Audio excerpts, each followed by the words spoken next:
বাংলাদেশে প্রতি লাখে 4 জন মানুষ পার্কিনসন্স রোগে আক্রান্ত।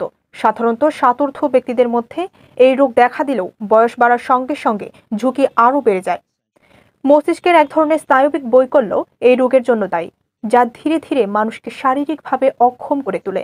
ফলে একজন সুস্থ ব্যক্তি একসময় হয়ে ওঠেন পরিবারের উপর নির্ভরশীল, হয়ে ওঠেন বোঝা, যদি না ঠিক সময়ে চিকিৎসা ও পারিবারিক সহানুভূতি দেওয়া যায়। পার্কিনসন্স একটি স্নায়ুর ক্ষয়জনিত রোগ, যেখানে মস্তিষ্কের নিউরন থেকে ডোপামিন নামক রাসায়নিক সংকেতের উৎপাদন কমে যায়। এই ডোপামিন সংকটের ফলে মাংসপেশির স্বাভাবিক সমন্বয় ব্যাহত হয়, দেখা দেয় কাঁপুনি, চলাচলের ধীর গতি এবং ভারসাম্য হারানোর মতো লক্ষণ। শুরুতে রোগটি মৃদু হলেও সময়ের সঙ্গে সঙ্গে তা মারাত্মক হয়ে উঠতে পারে।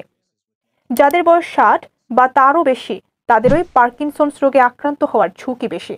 সাধারণত পুরুষেরা এই রোগে তুলনামূলক বেশি আক্রান্ত হন।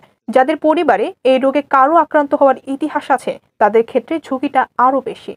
কিছু রাসায়নিক যেমন কীটনাশক ও ওষুধের কারণে এই রোগে আক্রান্ত হওয়ার ঝুঁকি বাড়ে। যারা মাথায় বারবার আঘাত পান, তাদের পার্কিনসন্স রোগে আক্রান্ত হওয়ার ঝুঁকি বেশি।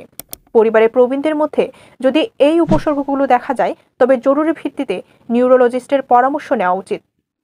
চিকিৎসার ক্ষেত্রে বেশিরভাগ রোগীকে সারা জীবন কিছু নির্দিষ্ট ওষুধ সেবন করতে হয়, যা ডোপামিনের ঘাটতি পূরণের সহায়ক।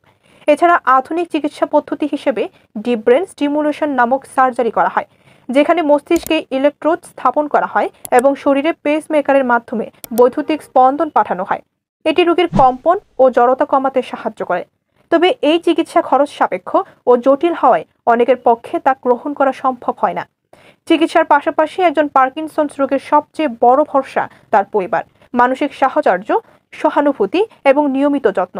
এই 3টি উপাদানই পারে একজন রোগীকে দীর্ঘদিন ভালো রাখতে। ডেস্ক রিপোর্ট, খবরের দেশ।